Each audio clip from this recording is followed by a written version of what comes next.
दुनिया भर के माहिरीन कहते हैं कि अगर कभी इंसानों के दरमियान तीसरी जंग अजीम थर्ड वर्ल्ड वार हुआ तो उसकी सबसे बड़ी वजह पीने का पानी होगा। दुनिया जिस पानी की एक एक बूंद के लिए तरसने वाली है, क्या हम उसी पानी को अपने ही हाथों से जहर बना रहे हैं? जी हाँ, मैं बात कर रहा हूँ ब्रंगी दरिया की।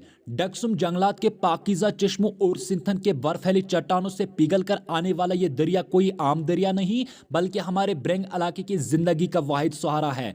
12 महीने बर्फ की तरह ठंड रहने वाला ये साफ पानी जहां हजारों इंसानों के पीने का जरिया है, वही डक्सुम की सयाहत की पहचान भी है। इस दरिया की सबसे बड़ी खासियत यह है कि इसमें नायाब और कीमती ट्राउट मछलियां पलती है और इसी वजह से डक्सुम में लगभग 15 निजी हैचरियां भी मौजूद है। शायद बहुत कम लोग जानते हैं कि इसी ब्रंगी दरिया और इसके साफ पानी की बदौलत हुकूमत जम्मू कश्मीर के महकमा सयाहत और माही परवरी ने सरकारी तौर पर डक्सुम को वैली ऑफ एंगलर्स का दर्जा दिया है। ये कोई आम नाम नहीं, बल्कि आलमी सतह पर डक्सुम की एक मज़ज पहचान है जो यहाँ की रेनबो और ब्राउन ट्राउट मछलियों की वजह से है। लेकिन अफसोस कि जिस पहचान पर हमें फख्र होना चाहिए था, हम उससे खुद ही मिटाने पर लगे हैं। इंतहाई अफसोस की बात यह है कि खुद डक्सुम के ही मुकामी इस पाकीज़ा दरिया की बर्बादी व तबाही पर लगे हैं। घरों का कूड़ा कचरा इसी कुदरती वसाइल के हवाले करके आते हैं। मुकामी लोगों को इंतबा है कि ये गंदगी घूम फिर कर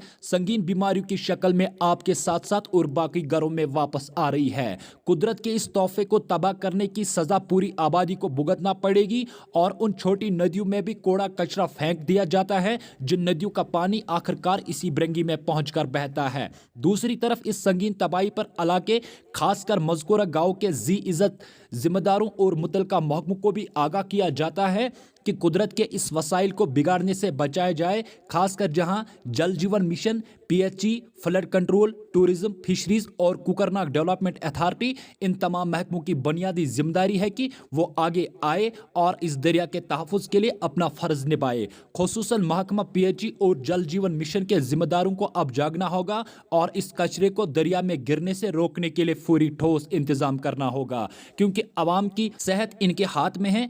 अगर अब भी इंतजामिया ने इस तरफ ध्यान न दिया और अवाम ने अपनी लापरवाही बंद न की तो बहुत जल्द ये साफ पानी, ट्राउट मछलियां व मछली पालन कारोबार और डक्सुम की रौनक को खत्म होने के खतरात है। इसी हवाले से एक और इंतहाई ज़रूरी शिकायत यह है कि मज़कूरा दरिया के किनारे, जो कि सरकारी जायदाद है, चंद मुकामी लोग जानबूझकर कूड़ा कचरा, गोबर, गंदगी, पानी वगैरह डालकर रखते ताकि सयाह उन जगहों पर न रुक सके, ताकि शरपसंदों का कब्जा बरकरार रहे। इस बदअमली की वजह से महकमा सयाहत और सयाहत से वाबस्ता मुकामी रोजगार वाले तबकों को शदीद नुकसान पहुंच रहा है। आइंदा इस तरह की सरगर्मियों मुलवस शरपसंद अनासिर जो डक्सुम के मुकामी होकर भी डक्सुम में ही कुदरती वसाइल के साथ छेड़छाड़ और सरकार की किसी भी तरह की जायदाद को नुकसान पहुंचाएंगे, मैं डक्सुम का मुकामी होने के नाते अपना फ़र्ज और हक निभाते हुए कानून का सहारा लेकर ऐसे अनासिर को कानूनी अंजाम तक ज़रूर पहुंचा दूंगा।